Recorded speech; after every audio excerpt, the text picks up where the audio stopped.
Good morning and welcome to this extremely interesting session with these two professionals in this uncertain and bizarre time that we find ourselves in. Dr. Chhavi is the quality head of RxDx and one of the best GPs that I know personally. Anna Chandy is a mental health professional, a social psychologist, and her reputation in the field is unparalleled.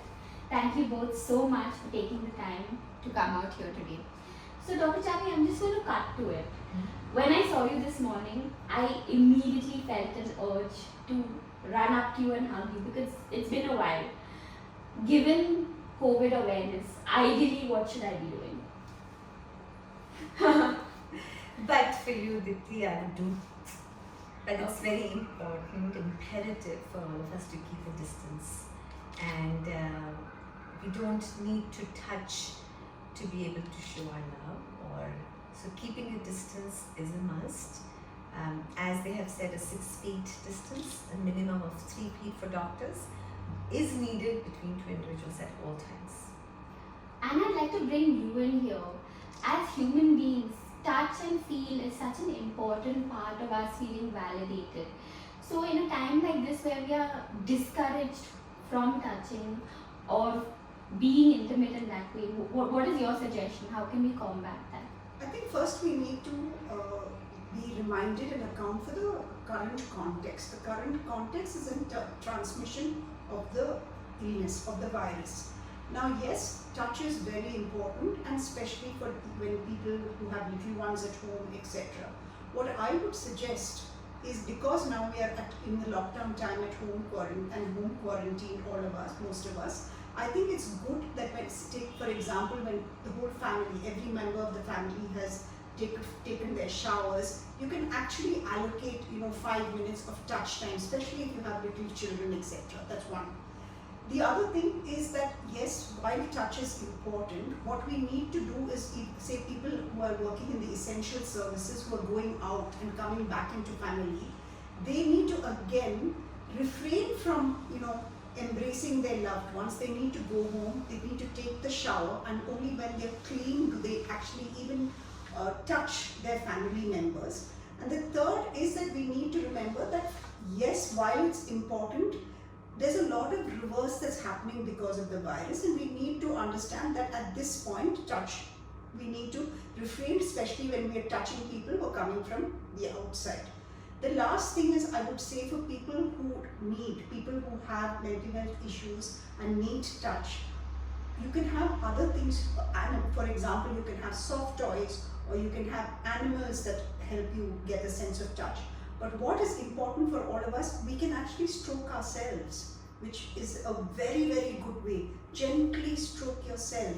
If you need soothing, if you can just gently soothe yourself, that makes all the difference. And to remember that this is a difficult time, this will pass, and we need to learn how to cope. Interesting. And we all seem to be now in a counting down for the lockdown to finish and to end. So on the 14th, when this lockdown is lifted, is life back to normal? Medically, what is your advice? So though I believe that that we need longer periods of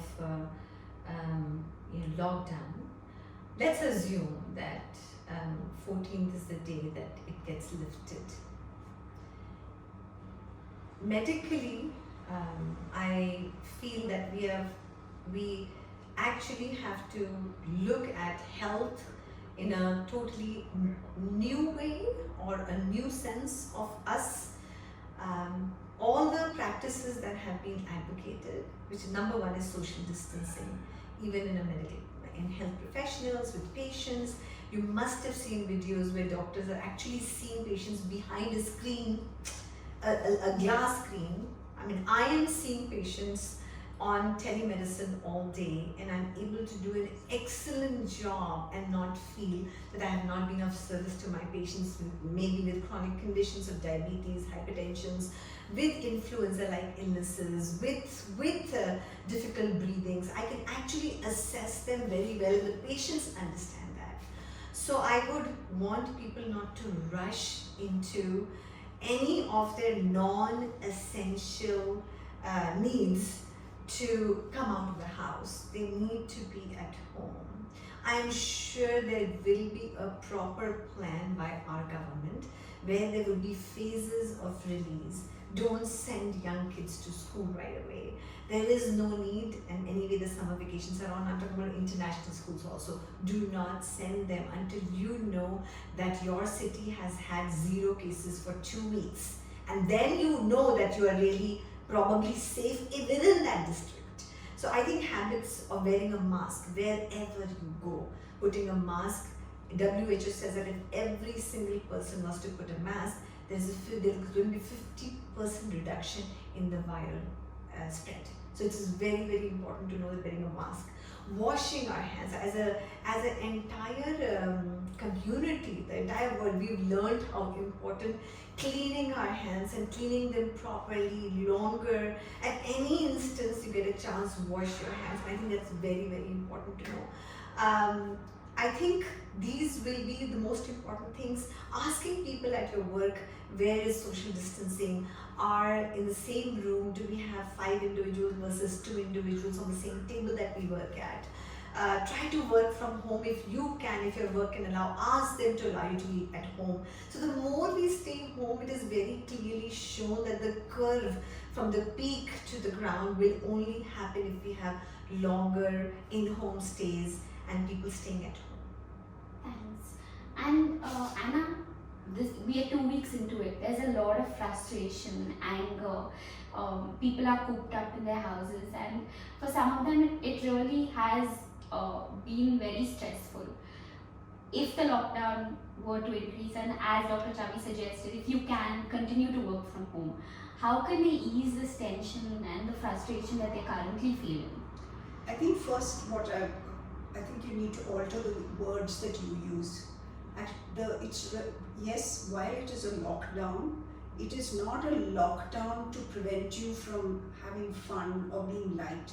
It's a closure for safety and for health safety, health and hygiene safety.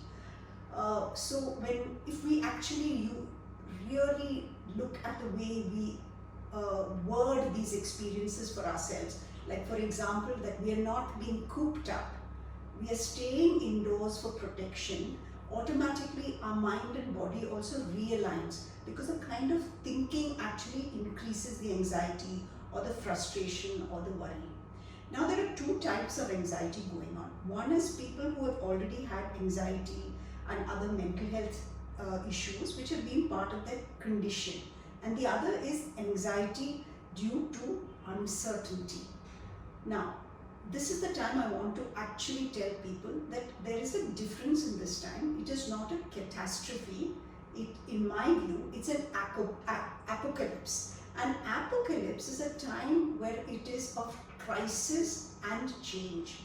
However, out of crisis, some good things also do happen. Whereas in a catastrophe, it's complete devastation. So if you look at this as a time of crisis and change, it will help us cope with the uncertainty that this is also going to be a transition period, and some new learnings and some new ideas which will be benefit for general society and ourselves will emerge. So it's the way we think about these situations. Yeah, and I think all of us are also learning things about ourselves, about our loved ones, because we're spending so much time with family. So there's almost a new self that is emerging out of this difficult time. So medically, Dr. Chhavi, how do we handle this new self when we're dealing with other people, or when we go out, like if you have to go back to the office? Yes. How do you interact with other people from a medical perspective? Yes, so this is a very important question, Ruti. I really think that people not only need to protect themselves, they also have to think of the other. When I come to clinic, when I come to work, I know that I am going into an exposure, right? I will have patients, I will not say no to people who need help. And I am doing a dual job at work nowadays. I'm seeing patients distantly through teleconsultations, but I'm also seeing patients who walk in my clinic and who really need help. And there is no denying that. So over the last 4 weeks have really worked hard at working with the entire team at RxDx, and we've really formulated ways by which we protect our entire staff, starting from the security at the front to housekeeping to the doctors and non-essential services, and admins have all been home, they're working from home, but essential services we have staff that is always there. So thinking of others, thinking of every single person who works at my work, how many times they wash their hands, how do they wear their masks, their personal protective equipment. That is in the medical field. But I also appeal to everybody out there that you have a role in protecting yourself and you have a role in protecting the other. And how do you do that is that you wear a mask yourself, you don't touch, you keep a social distance. As Anna just said, that if you have little ones or really old parents and people who need a touch, there are ways. You keep alcohol hand washes around, you bathe, you wash your hands, try to give them a hug. You can even go change after that, have it ready, have a process and a fixed time, couple of times in the day where you can give touch to the people around you. But that has to be restricted. It cannot be like always, and everybody will understand, and even little kids understand at this point. So mindful when you go to the shops and you are buying vegetables. I mean, you are touching the fruits, and wear your gloves, try to pay at the counter by means where you don't have to give your card out, and which is in some cases is happening, in some cases it cannot happen.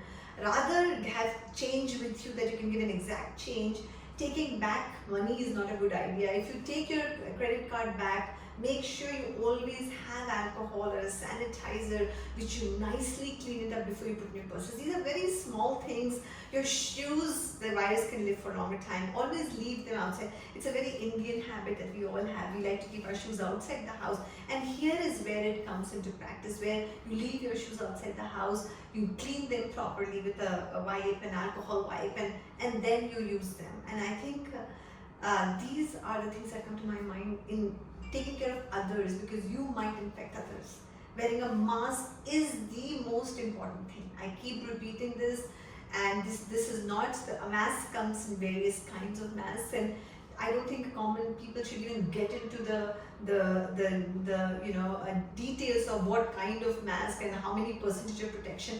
I think if you were to use a double-layered cotton mask, and you would use that all day, and when you go out comfortable and stitch it to your own. There are many YouTube videos where you can stitch a mask yourself and probably give to 10 people around you. Is that what we need? And I think covering yourself is the way to.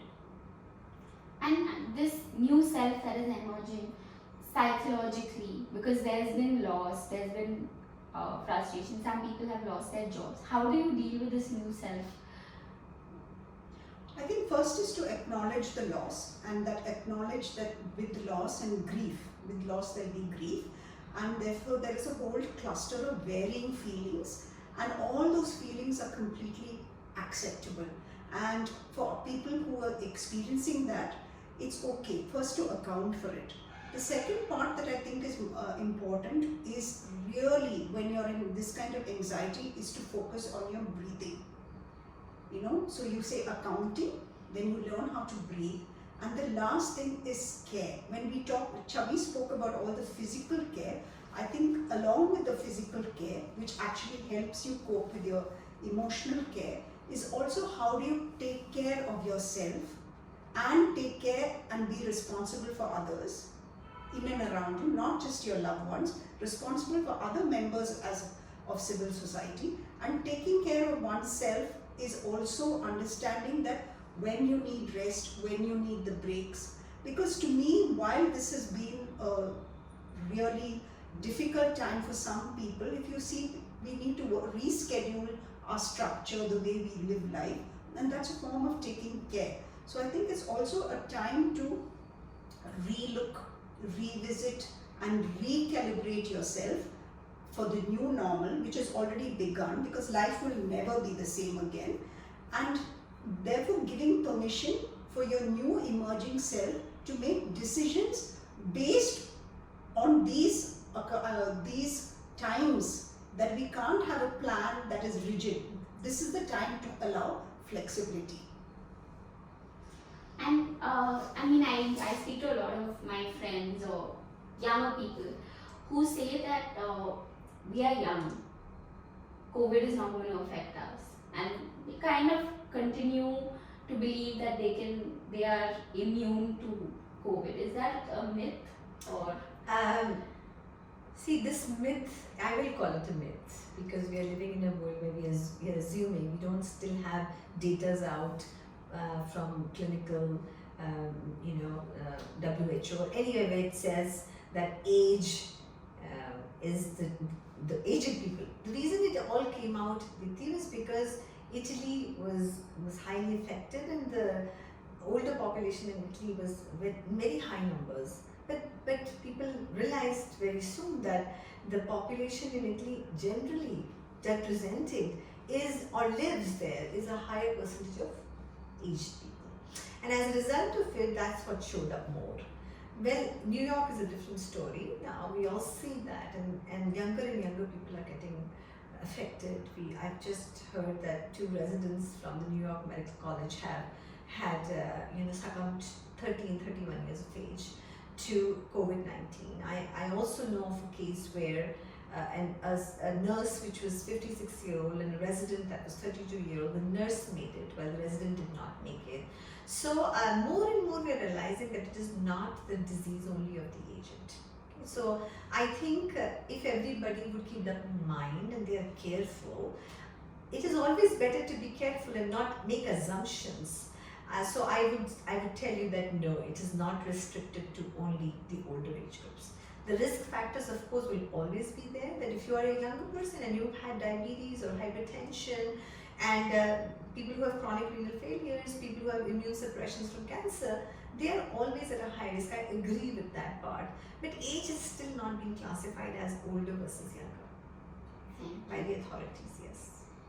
And as a society, there seems to be you touched upon anxiety, but I want to go there again. There seems to be a collective anxiety. This infectious disease has played into our collective anxiety as a society.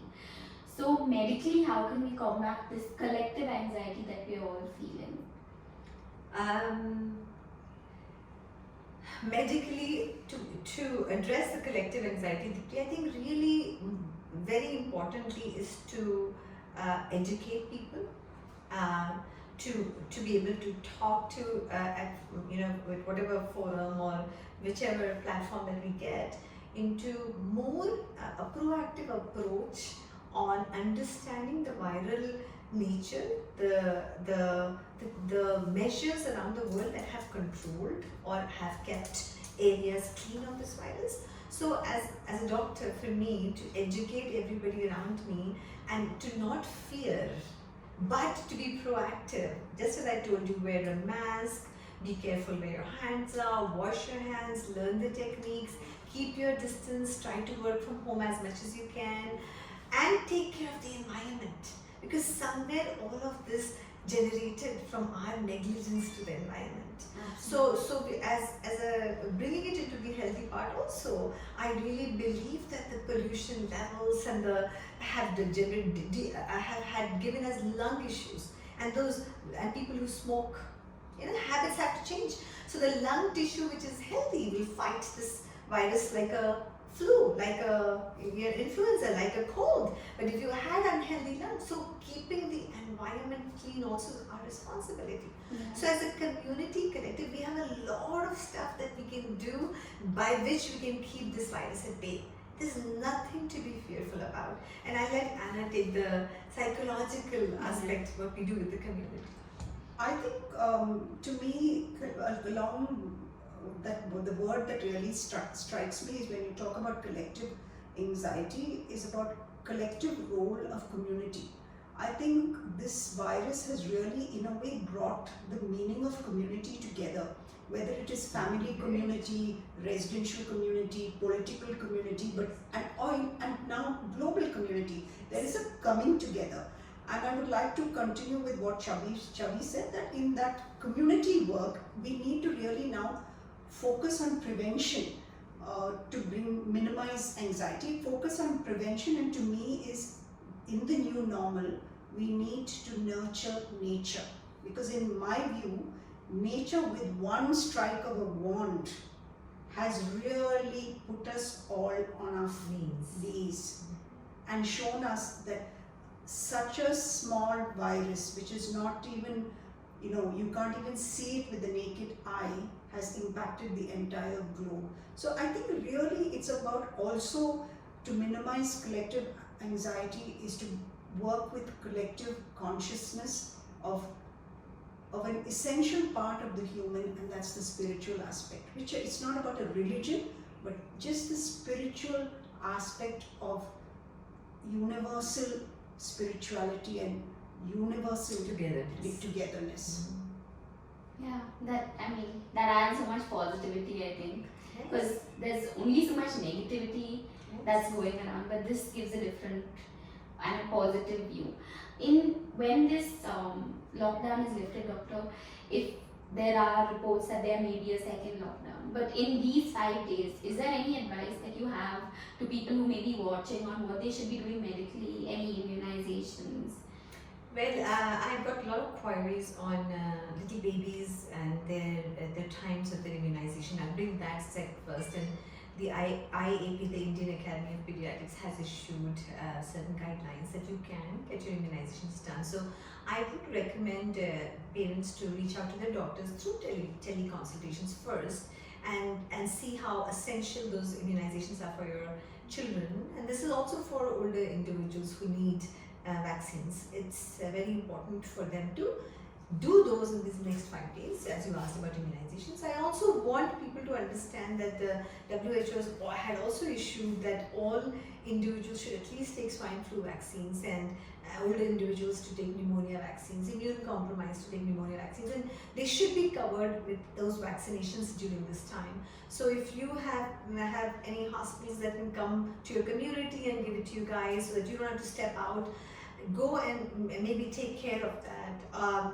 I also want to share that people who have chronic conditions, which are hypertension, diabetes, their medication, their refills, all of that needs to, all pharmacies are delivering to your homes.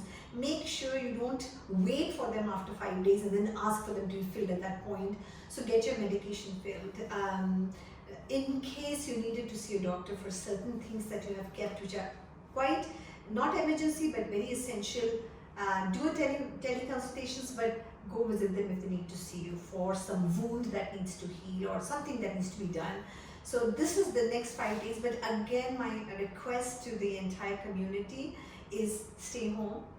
I think there will be plans. I'm very sure our government is doing an excellent job. We are very, very well taken care of. Our communities are coming together to take care of each other now. It's our job during the lift, how the non-essential services are kept today, and all the essential and whatever you really need to leave home for, leave home. Otherwise, my recommendation, stay home, stay safe, stay healthy. Okay. And Anna, do you have a message to the people who are watching this on staying positive, or anything that you would just like to share? I think for me, I would like to continue with the word community, and I would like to extend what Chhavi said about immunization in terms of the swine flu vaccine. If there's a possibility and affordability, I would encourage all the people who have household help and staff who are engaging with them to invest in that expense, simply because those staff are part of your community, and in a way then you're actually doing a carry forward of not just looking after your home but also a few other members, and this is working in a community format. That's one thing. The second thing is, I think there are some essentials that we need to do in our new structure of our day-to-day lives, and what I actually say is part of a ritual is to do what I call a hope ritual. If you, during these next 5 days, if you identify something that gave you hope during a past difficult time, use that as a hope ritual, what gave you hope, and make that part of your daily hope ritual cycle. The other thing which I find very, very powerful is what we call the serenity prayer. which is actually part of the 12-step program for people who have addictions. It's a very beautiful prayer. It has only 3 lines. It says, God, give me the serenity to accept the things I can change and accept what I can't change, and the wisdom to know the difference. And I really think I would say it's a beginning of a new normal, nurture nature, and include some spiritual ritual in your life. It doesn't have to be ritual, religious, it can be spiritual. That does give us motivation and drive to move on from this trend. Yes. I just wanted to know, you mentioned that people can go to communities to give the vaccinations. Is that something that RxDx does? And do you encourage? Yes, and we do send, RxDx absolutely does that, and I think in the next 5 days that we open up, people should utilize that, and I think it will be a big help to the health of the community in general. So if even swine flu doesn't exist in the community, they are prone to a much lesser strength of the virus. But if they were to be exposed to swine, the community has more swine flu spreading within them.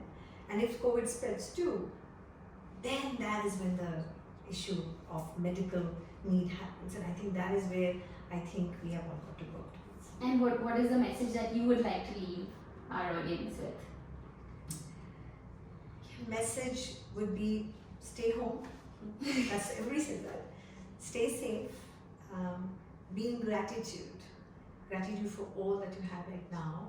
And I'm telling you, the gratitude heals. It does not let you release these inflammatory mediators that progress disease. So I do believe that staying in gratitude for all that you have heals a lot. So take care of your health, increase your immunity, take vitamin C, exercise even now. It could be a yoga or a stretch or a breathing exercise within your home. Space is not what is needed for exercise. You can do a lot. And sleep at least 8 hours every day. And we don't want to see you anywhere close to us. Dipti, I'd like to actually tell you that community vaccines has started here. All the staff here, including the residential staff, all the security, all the housekeeping, all the electricians, plumbers, the entire staff. We did that in our We did that in our community in the beginning, much before the actual lockdown, the moment we did that. Yes. And I think I would really encourage gated communities and residential communities to start that initiative. As their own form of charity. Yes, and community work. That's a nice message to leave. So thank you all for watching, and we hope you found the session interesting. You can follow RxDx for more